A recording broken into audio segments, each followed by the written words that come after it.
Hi everyone, it's me, Kathy, and welcome back to my witchcraft series. I received an email from one of my subscribers who wanted me to do a video on Ouija boards or spirit boards. So here's the video. Oh, I'm drinking orange juice that I put in a big gulp cup, but it's really just orange juice. Okay. I've been working with Ouija boards and spirit boards since I was 15 years old, and I can honestly tell you I've never once encountered any kind of scary or strange phenomena. Hollywood has done a great job at promoting a lot of misconceptions about various things, witchcraft, spirit boards, Ouija boards, etc. Now, it is a portal, and as such, I mean, it's important to keep in mind that you should take precautions. When you first get your board or first make your board, cleanse your board, and there's different ways you can do that. You can smudge it, you can sprinkle salt water on it, you can sprinkle holy water on it. Those are some of the different ways. You can bury it in the earth for a day or two. So yeah, you cleanse your board. The second thing you do is seal your board with some type of protection.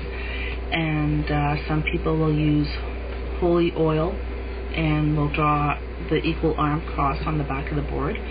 Some people might use other protective oils like frankincense, myrrh, and draw the equal arm cross on the back of the board, and then that kind of seals it and protects it from negativity coming through. And do that on a regular basis, like maybe once a month or whatever. Another thing, when you start using your boards or whatever, you might want to smudge yourself before you use them, and smudge the board regularly. But if you go in with the idea that something really scary is going to happen, or if you have a lot of fear inside, then I recommend don't even work with the spirits, because there's a couple things that can happen. First, your fear can attract entities that like to feed off that type of energy, for one thing. Secondly, the human mind is incredibly powerful, and if we are really terrified or really scared of something, something that's unknown to us or whatnot, we can actually, our fears can manifest phenomena that we could mistake for being some type of spirit or whatnot. So that's important to keep in mind. If you've got any kind of fear, don't even work with it. Work through your emotions first. Find out what exactly it is that you're afraid of. Are you afraid with working with spirits? Are you afraid of facing your own mortality? Those are questions only you can answer. So that's important to keep in mind. And take the right precautions. Cleanse your board regularly.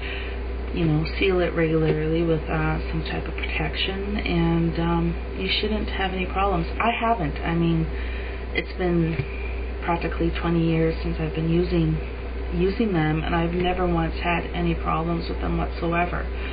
So, and they're fairly easy to make. I mean, you can go and get a piece of wood. You can paint it if you want, or you can burn or carve the letters and numbers into the board, whatever.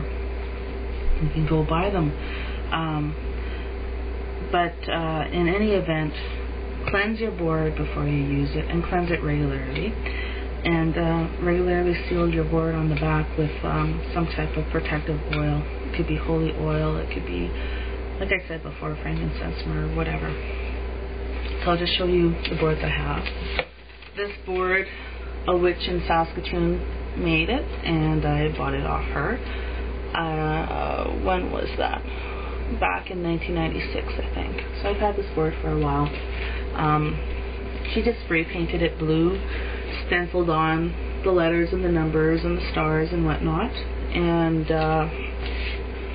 she made a shuttle that went with it, but I lost the shuttle because I moved around quite a bit.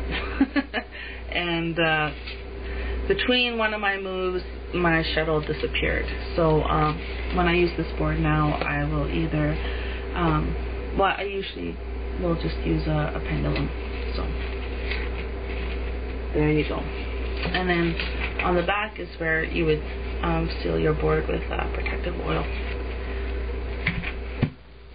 And this is another one that I have, and I really like this one because it's small.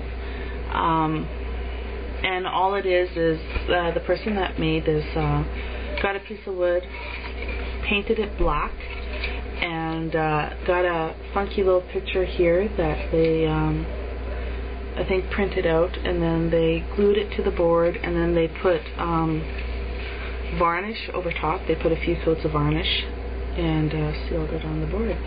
And it's got the letters and, you know, the numbers and all that jazz, and hello and goodbye and all that.